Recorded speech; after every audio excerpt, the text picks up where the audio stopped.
no Evangelho de João, capítulo 1. Esse é um texto muito conhecido por todos nós. E hoje eu gostaria de estar refletindo em cima desse texto. E nós gostaríamos assim de estar desenvolvendo um seguinte tema para a noite de hoje. A luz que transforma as trevas. Era sobre isso que eu gostaria de falar com vocês. E olhando para o texto de João, nós vamos estar lendo do verso 1 até o verso 5. E à medida que você for encontrando, eu gostaria de lhe convidar que pudéssemos assim nos colocar em pé. Assim diz a palavra de Deus. No princípio era o Verbo, e o Verbo estava com Deus, e o Verbo era Deus. Ele estava no princípio com Deus. Todas as coisas foram feitas por intermédio dele, e sem ele, nada do que foi feito se fez. E ainda mais, a vida estava nele, e a vida era a luz dos homens. A luz resplandece nas trevas, e as trevas não prevaleceram contra ela. Ó Deus, tenha misericórdia de nós, de nossas vidas. Fale aos nossos corações, faça-nos entender a Tua palavra, compreendê-la e aplicá-la no nosso dia a dia, na nossa caminhada de vida, na nossa família, no nosso lar, na rua, na padaria, Senhor, no nosso trabalho. Aplicá-la de maneira efetiva, a fim de que o mundo possa ver a luz que brilha em nós para a glória do Teu nome. Em o nome de Jesus. Amém. Tome seu assento, queridos. Eu gosto muito desse texto. Esse é um texto assim que fala muito ao meu coração, porque me leva a refletir uma série de pontos importantes para a nossa caminhada. Esse texto em especial, ele trata, e ele pode caminhar, e ele caminha justamente com Gênesis 1. Ele está justamente ali, caminhando lado a lado com Gênesis 1. Nós podemos ver aqui de uma forma muito clara a informação quando João ele diz que Jesus era aquele que estava no princípio, estava lá no início, e todas as coisas foram criadas por meio dele. O próprio Senhor Jesus ele vai dizer no capítulo 8, no verso 12, que ele é a luz desse mundo. E algo interessante que nós vamos ver é que quando Deus ele cria os luminares, no quarto dia, ele diz que haja luminares, porém no primeiro dia ele diz haja luz.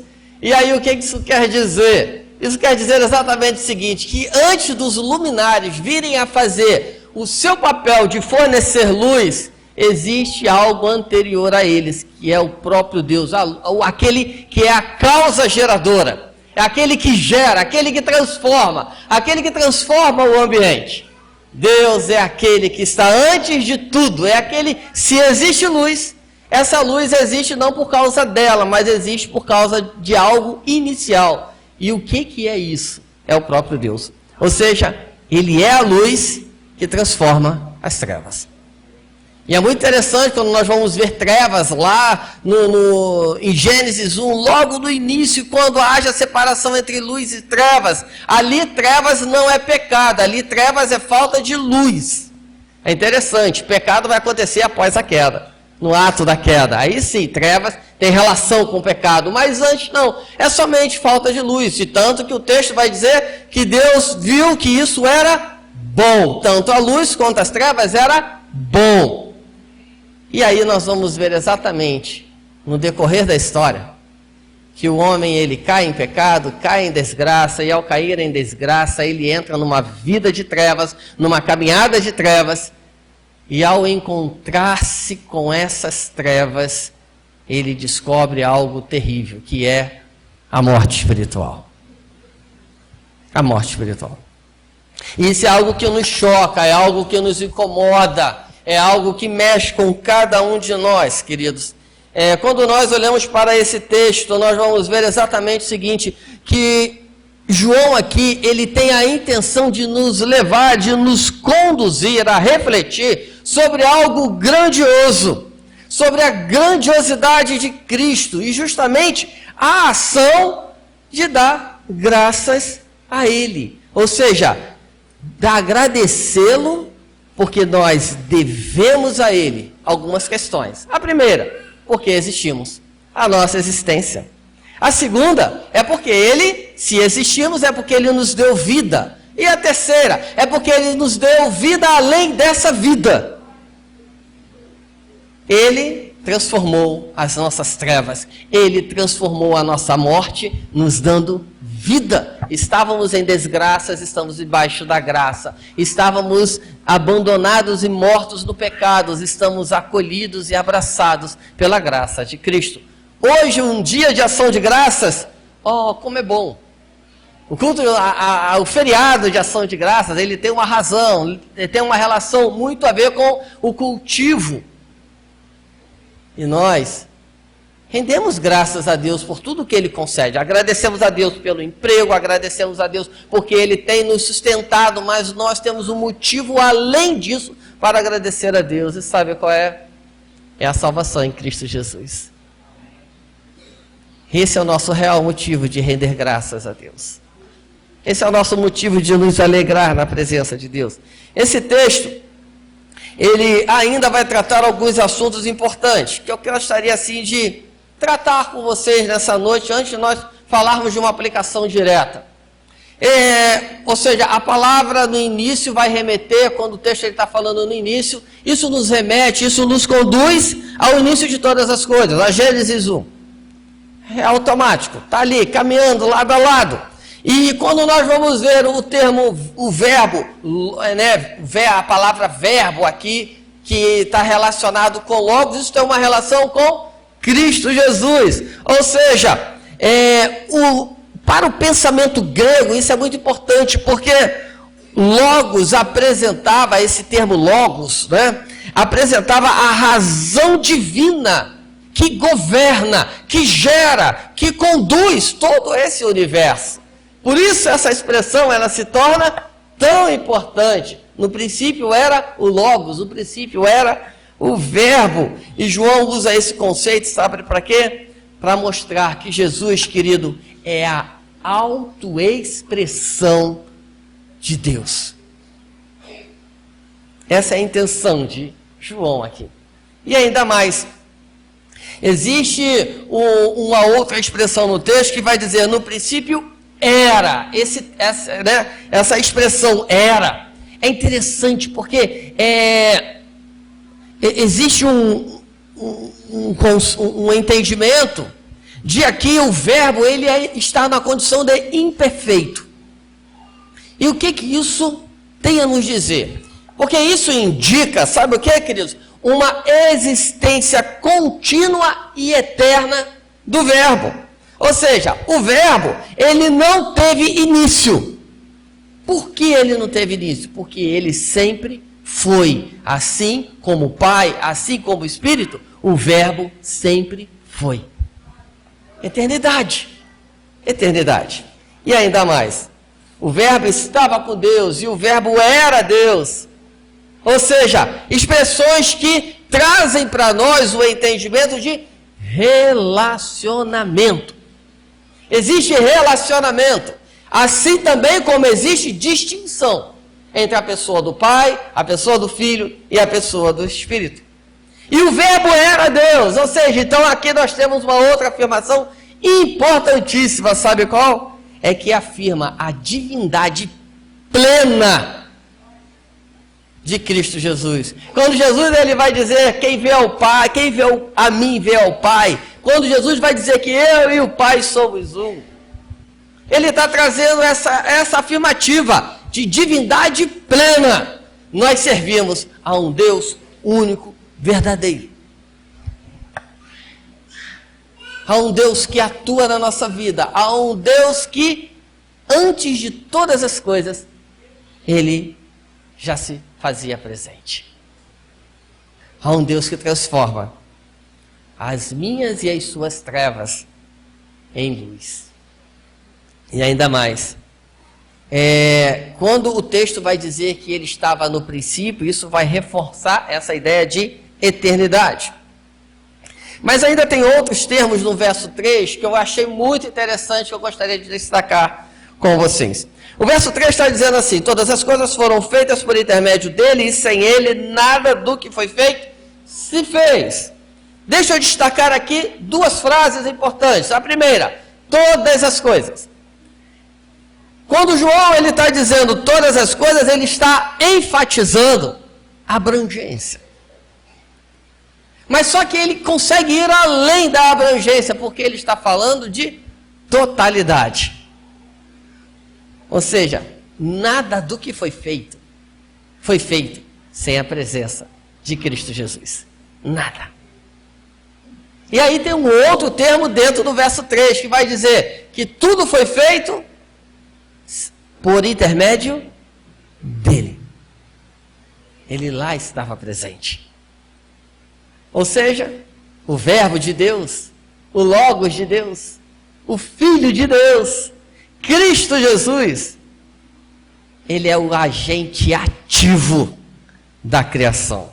E eu acho muito interessante, tem dois textos que eu acho assim fantásticos, que vão falar sobre isso. Um deles é Colossenses 1, verso 16, que vai dizer assim: pois nele, em Cristo, foram criadas todas as coisas. Queridão, você, lindão, você, cara, você mesmo, você foi feito por Deus.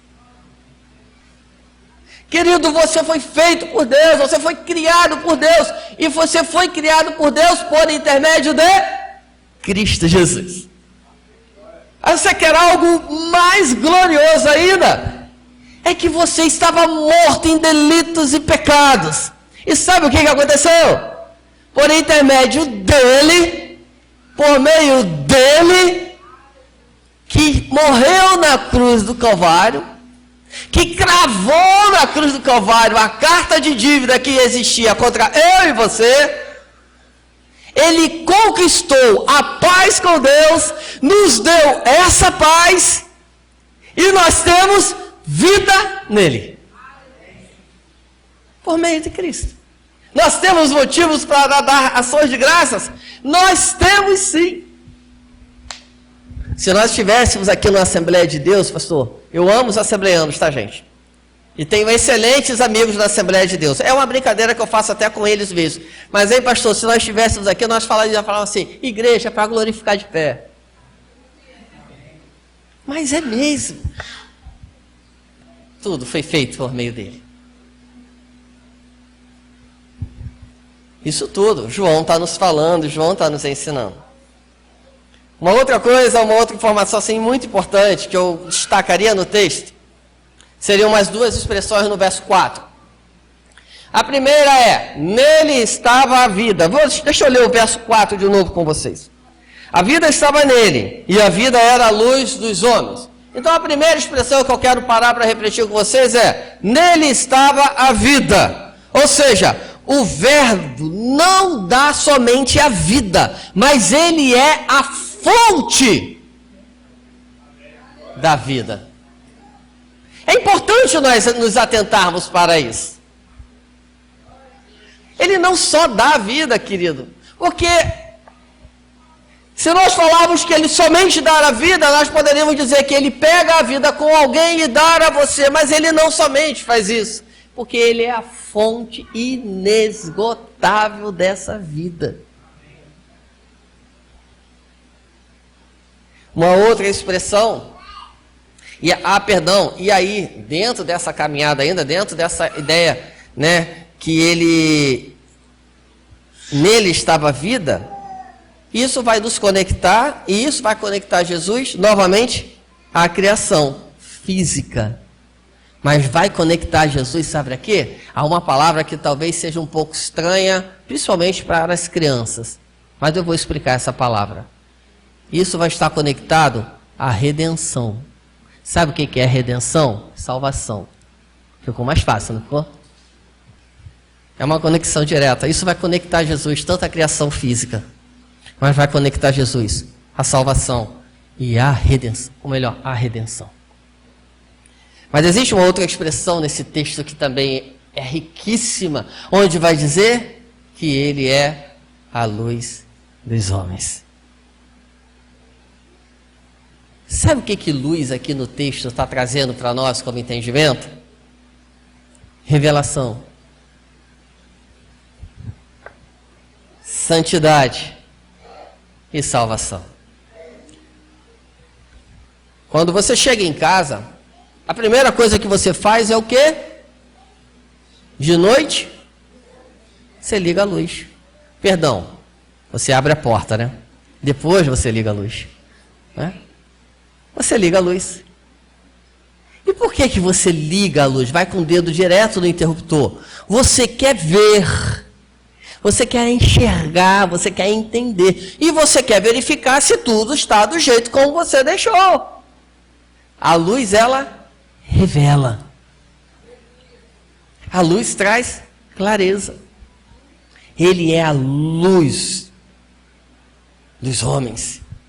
Isso traz ideia de revelação. Ele revela a mim e a você a grandeza daquilo que Deus é. Ele revela a mim e a você a necessidade que nós temos. Ele revela a mim e a você o pecado que nos afasta dele. Ele revela a mim e a você a necessidade diária que nós temos de buscá-lo. Ele revela a mim e a você a necessidade de vivermos em comunhão. Ele revela a mim e a você que nós somos irmãos por meio dele. Ele revela a mim e a você que nós somos a noiva dele. Ele revela a mim e a você que nós aguardamos a volta dele com a seguinte expressão: volta logo, Jesus. Volta logo.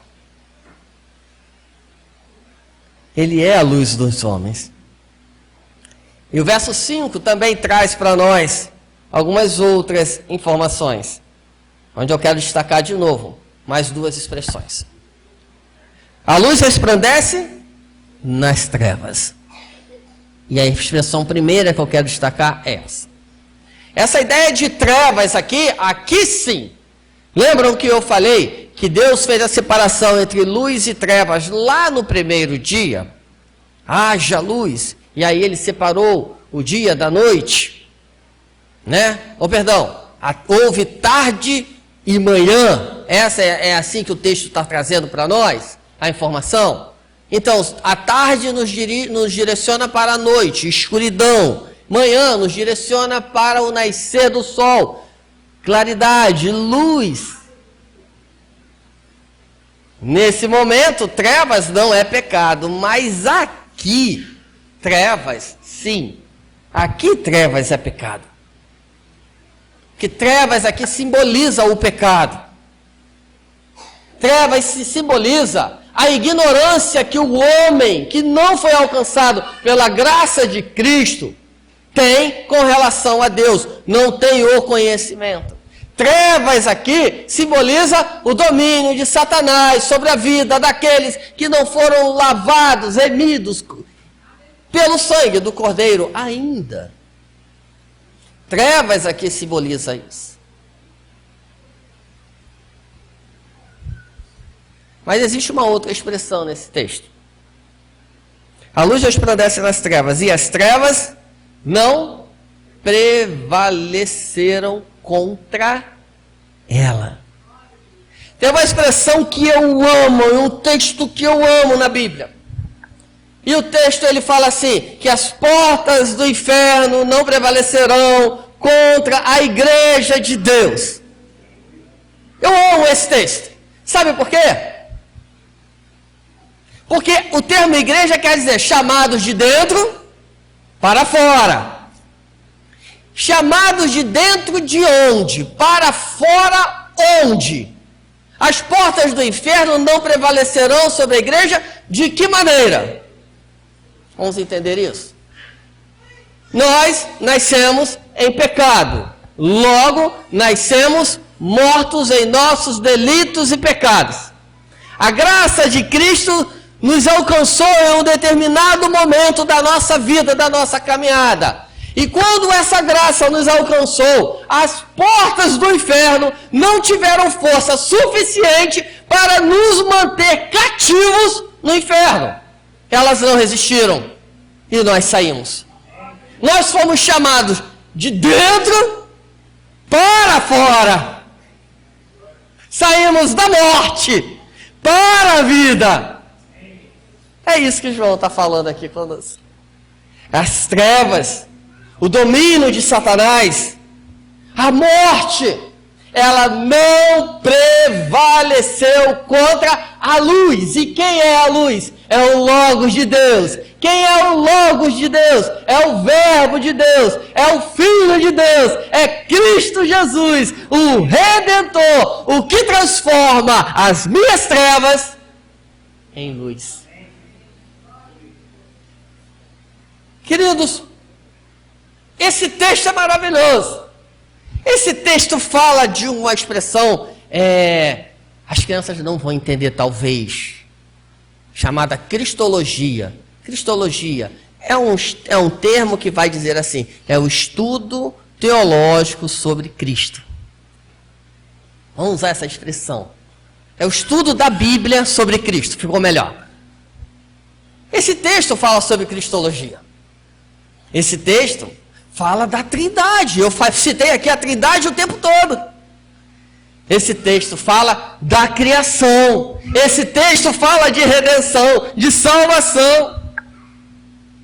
Esse texto fala de um conflito cósmico, da luz com as trevas. E aí nasce uma pergunta. Pastor, legal, muito bom, mas como que eu posso aplicar isso na minha vida? Como que eu posso fazer isso se tornar efetivo? Lá na escola, quando eu vou buscar o meu filho, como que eu posso tornar isso efetivo?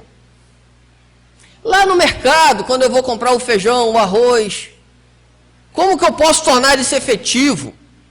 Quando eu tiver que pagar a minha conta de luz, de água, como que eu posso tornar isso efetivo na minha caminhada matinal, na academia, no meu trabalho, na faculdade, na escola? De que maneira? A aplicação prática, que nós poderíamos dizer, eu queria trazer 3 para vocês, mas eu não quero parar nessas 3 somente de forma teórica, eu vou caminhar um pouco mais.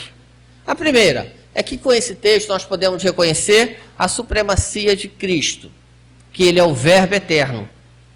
É essa a expressão perfeita, que Ele é supremo, nada é maior do que Ele. A segunda é que nós podemos, por meio desse texto, celebrar a vitória da luz, a vitória da luz sobre as trevas, a vitória de Cristo sobre a morte.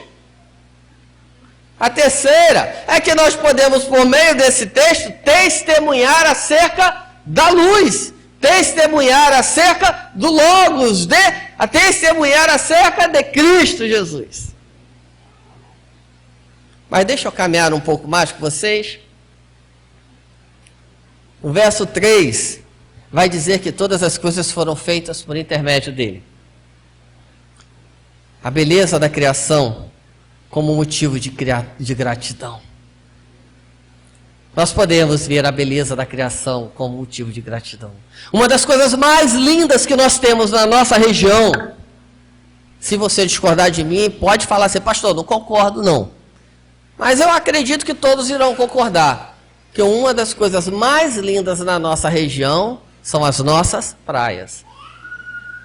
E aí eu vou puxar sardinha lá para Arraial. E as praias de Arraial, elas têm um diferencial.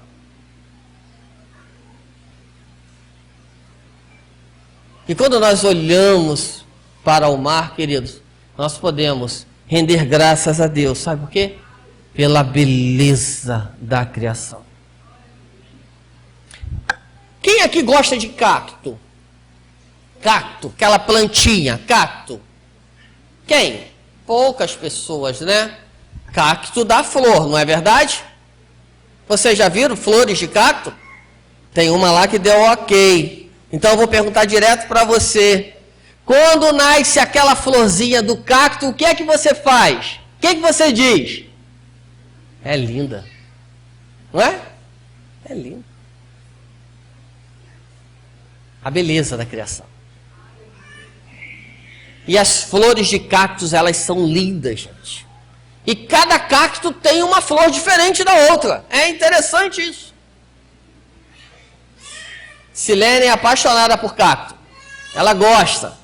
E cacto é uma planta muito boa para se ter em casa. Primeiro, que é fácil de cultivar, porque você não tem aquela necessidade constante de jogar água toda hora, toda hora, toda hora. Você pode jogar água uma vez na semana e está tudo bem. Tem facilidade. Mas quando nascem as flores, nossa! Às vezes sou eu que vejo. Aí eu falo, Silene, corre aqui, vem cá ver uma coisa. O que foi? Vem cá. Ela, nossa, é muito linda, eu não tinha visto ainda. Quem aqui tem lírio em casa? Lírio. 1, 2, 3. Não é bonita a flor do lírio? É linda, gente. Eu tenho um jarro de lírio na minha sala. É lindo, Silene fica apaixonada. Silene gosta, né? Ela fica encantada, mas eu também gosto. É a beleza da criação. Quando nós, queridos, entendemos esse texto aqui vai nos levar a render graças a Deus pela beleza de tudo aquilo que Ele criou. Deixa eu fazer uma pergunta aqui. Quantos aqui são pais? Quantos são avós? Ok.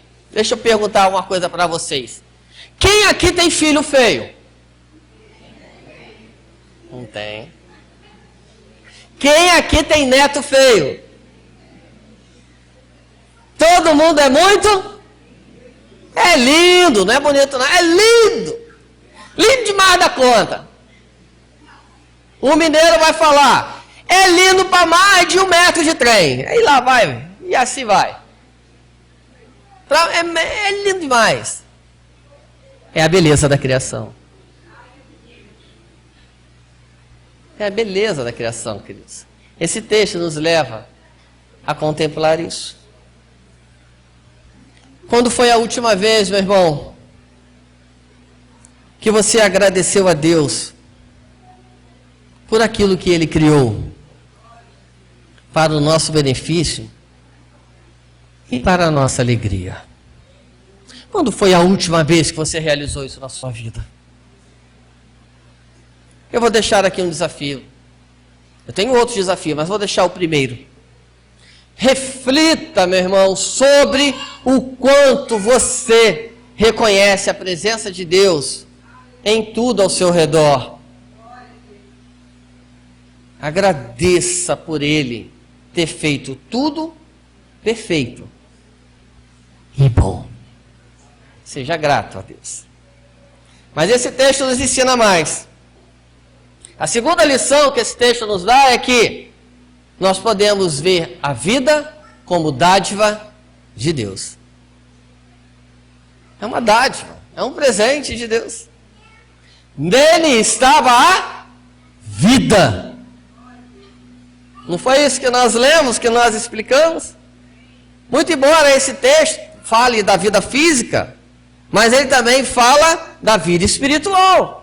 E tudo isso tem origem em Cristo, onde nós somos sustentados por Ele. A sustentação vem dEle. E aí entra uma reflexão. Quantas vezes na sua história de vida, na sua existência de vida, você tornou e entendeu que a sua vida, ela não está garantida pelo SUS, e nem pelo seu seguro de vida, e nem pelo seu plano de saúde. A sua vida, ela não está garantida pelo governo federal, nem pelo governo estadual, e nem pelo governo municipal. A sua vida não está garantida pelo seu emprego ou pela sua aposentadoria. A sua garantia de vida, querido, ela está em Cristo Jesus. Quantas vezes você já refletiu sobre isso? Segundo desafio. Reconheça, meu irmão, que cada dia da sua vida é um presente vindo diretamente do Verbo eterno, e isso deve gerar no seu coração, nos seus lábios, na sua mente, gratidão. A terceira aplicação que eu quero trazer para vocês é que a luz, ela brilha em nossas trevas. Lembra? Trevas agora tem relação com o pecado. A luz, ela brilha em nossas trevas. O verso 5 diz isso. A luz brilha nas trevas. Cristo é a luz do mundo, e como luz do mundo, Ele resgata-nos da ignorância. Ele resgata-nos do pecado. Ele nos resgatou da desesperança. Tem uma expressão que eu amo quando Paulo ele fala que nós temos esperança nele. Paulo vai tratar isso lá em Romanos capítulo 4. Eu gosto muito da palavra esperança. Porque a esperança em Paulo não é esperança no sentido que nós falamos no dia a dia. Tipo assim, a esperança é a última que morre, né? Quem espera sempre alcança. Não. Esperança no contexto bíblico é aquilo que eu espero, eu tenho convicção e certeza dada pelo Criador que irá acontecer. O que eu e você esperamos é a volta de Cristo. Não sabemos o dia, a hora e o segundo. Maravilhoso é se fosse agora. Seria bom demais. Vai ter alguma coisa depois do culto? Vai ter ou não? Vai? É o quê? É fruta? É janta? É o quê? Hã? Tem ou não tem? É o quê? Ninguém sabe a surpresa? Hã? É alguma coisa, né? Eu queria que Jesus voltasse agora, queridos, e todo esse alimento que está aí, deixa ele estragar, não tem perigo, não tem problema nenhum, porque estar com ele é muito melhor do que a refeição que está lá atrás. É muito melhor. Nós precisamos ter isso. Nós temos que ter esperança, e a luz que brilha em nós, Ele é a luz que brilha em nossas trevas. Lembre-se, querido, dos momentos difíceis, e nos momentos difíceis, onde parece que não tem saída, aquele momento que você fala assim, olha, não tem jeito, olha, não deu, não vai dar, não tem saída. Talvez o momento difícil, a única coisa que você queira é a morte.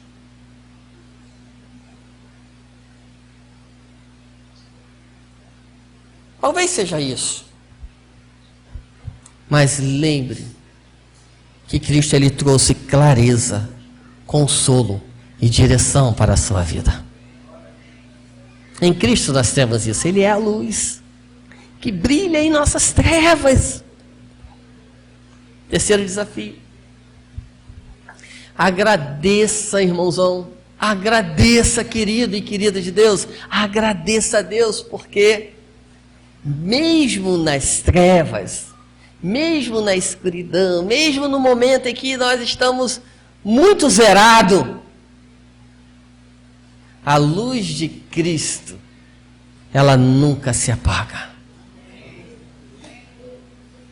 Ela permanece triunfante sobre todas as coisas. Não existe desesperança em Cristo Jesus. Não existe incerteza em Cristo Jesus. A quarta aplicação que eu quero trazer para você não poderia ser outra. É o dom da salvação. Os versos 1 e 2 vão dizer que o verbo estava com Deus e o verbo era Deus. Cristo, ele não apenas estava, mas ele criou o mundo. Mas ele não somente criou o mundo, mas ele veio e deu a vida dele lá na cruz do Calvário, morreu, ressuscitou ao terceiro dia para salvar você, para resgatar você.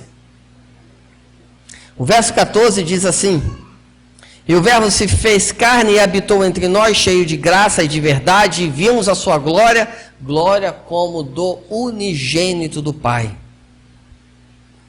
Ele habitou entre nós, ele esteve entre nós, ele viveu entre nós, ele pagou o preço lá na cruz do Calvário por nós.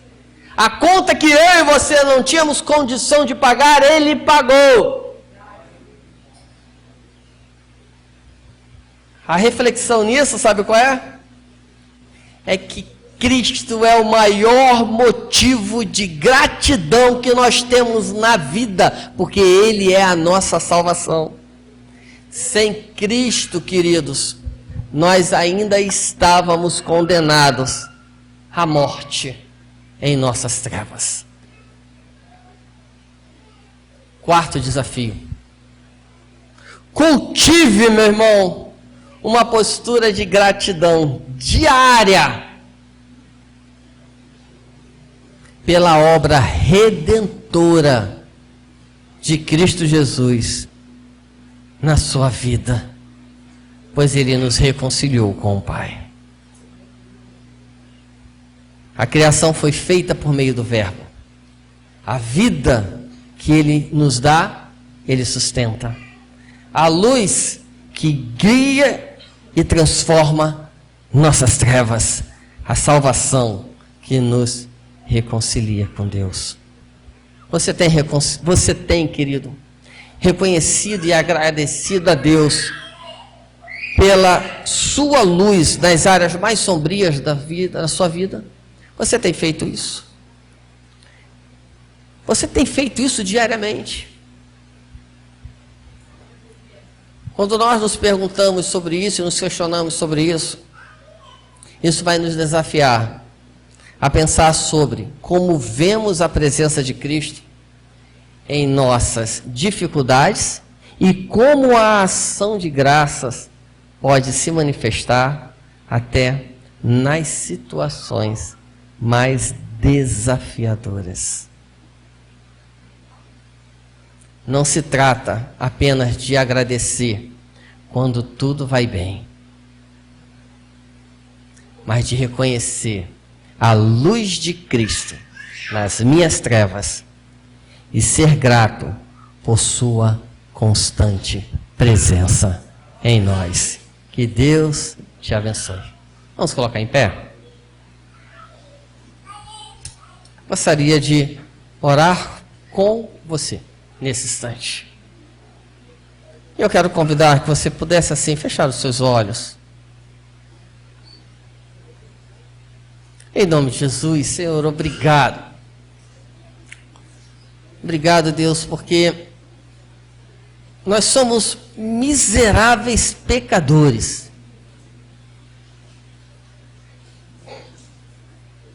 Não somos dignos, Senhor. Não temos méritos para sermos salvos. Mas a Tua graça nos alcançou. A Tua luz brilha em nós. E o que nós clamamos a Ti nessa noite, Senhor, é: coloca em nós um coração agradecido por todo e todos os dias. Mas não somente isso, Senhor, mas que por meio em ter um coração agradecido, Deus, que o mundo possa ver a Tua glória brilhar sobre os nossos rostos. E que assim outras vidas possam ser alcançadas pela Tua graça, para a Tua glória, para o Teu louvor. Que a Tua igreja, Senhor, te renda ações de graças. E que a Tua luz brilhe em Jardim Esperança, por meio da Tua igreja, para a glória do Teu nome. Em o nome de Jesus. Amém. Tome o seu assento, querido. Que Deus te abençoe.